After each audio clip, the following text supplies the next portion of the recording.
Welcome back. Market holding firm at this point in time, especially the mid caps. The mid cap index up 2.6%. As promised, Ramdev Agarwal, chairman at Motilal Oswal Financial Services, is joining us. Ramdev, good morning. Thanks a lot for joining us. Now, as someone who runs a large mutual fund and has all his investments in a multi-cap fund, I wanted your thoughts on what is better now, large caps, mid caps, or small caps. I have been always cap independent in thought process of investing, because the investment ideas come in different sizes, shapes, depending on the what's happening in the external environment. So you don't have to be cap. I don't want to think cap dependent in terms of my ideas. In any case, very limited number of ideas fit into my QGLP process, and I want to have few ideas. So the ideas can come from small cap, it can come from mid cap, or it can come from very large cap. So I think I want a flexi cap kind of arrangement where the fund manager should be given full freedom, what ideas, what size, and how much he wants to buy in his composition. Okay, for once I feel smart enough to have thought like you, Ramdev. Even my choice was either you go for index funds where you don't give the fund manager any choice, or if you're giving him the choice, give him full choice. I wouldn't restrict a fund manager any which way. Anyway, that's a personal choice. First, I wanted to ask you that if all these restrictions come and I find my fund getting redefined and maybe I have to pay capital gains or something, do you think money will go to PMS now?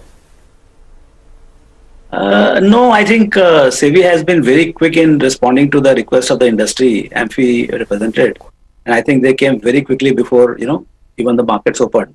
So I think there are a lot of solutions which are going to be found, whether it is merging with the existing scheme, if there are new slots, other slots are open, so it can reslot, or maybe they can open a completely. My sense is the best is to go for a new category altogether, which is called flexi cap.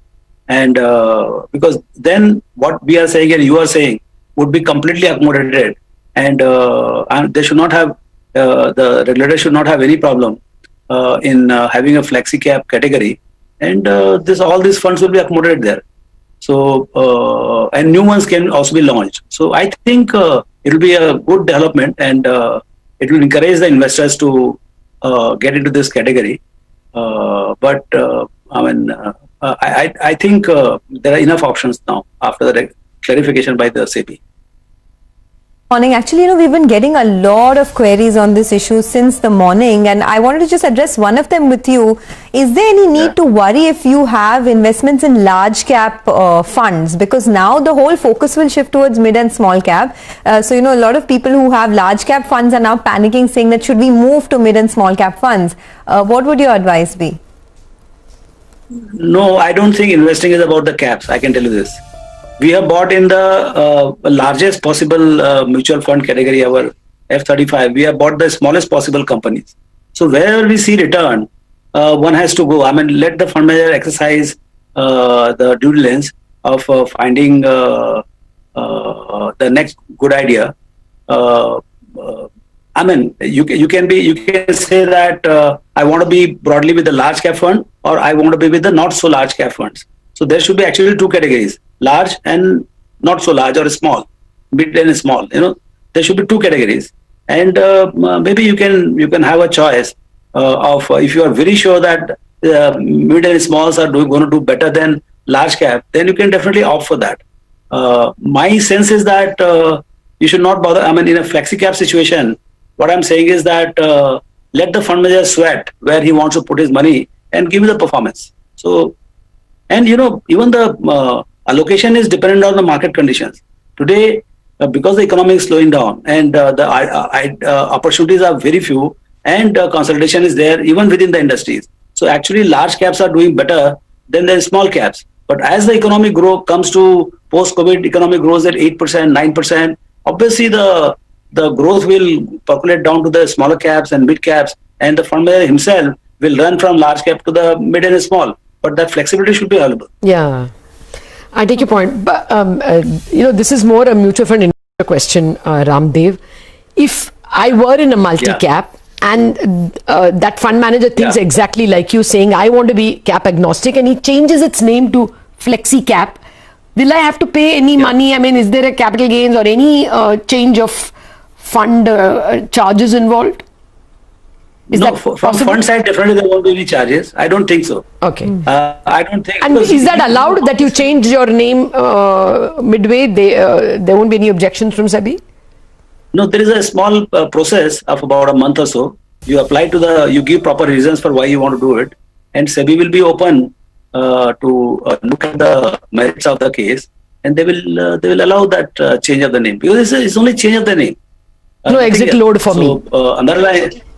No, nothing. anything. It just actually there's no act from the point of view of an investor. Okay. It is absolutely safe, and the show remains as it is. Just the name instead of multi-cap 35 or something, whatever name will become large cap or focus large cap or flexi cap if new category is given, flexi cap F35, something like that. So because see, we are going by the mandate within that. It is not about the name. It is about the regulator has also given what you can do within that particular name, the category. And the managers have stuck to what SEBI has given the mandate within that category, what is to be done. Now, that particular in multi-cap, we chose that because it was a full free, full flexi cap. The category was full flexi cap. So we are saying that, yes, you are right in saying whatever stance you have taken in terms of the meaning of multi-cap, but let's create another flexi cap category where people are love to be there. Okay. There is so much of AUM, it means that it is very popular category. Okay. Well, that's a lot of discussion on these changes. But now let's get back to the market because we have a few questions for you on that. I was going through your recent holdings in your Focus 35 fund, and Reliance Industries is now one of your highest holdings. I know you may not want to comment on individual stocks, but this is a space that has attracted so much attention, first with the whole RelGeo deals, now with the Reliance retail deals. And at a lifetime high. You think this is a structural story, or has a lot of the news flow already played out? As you said,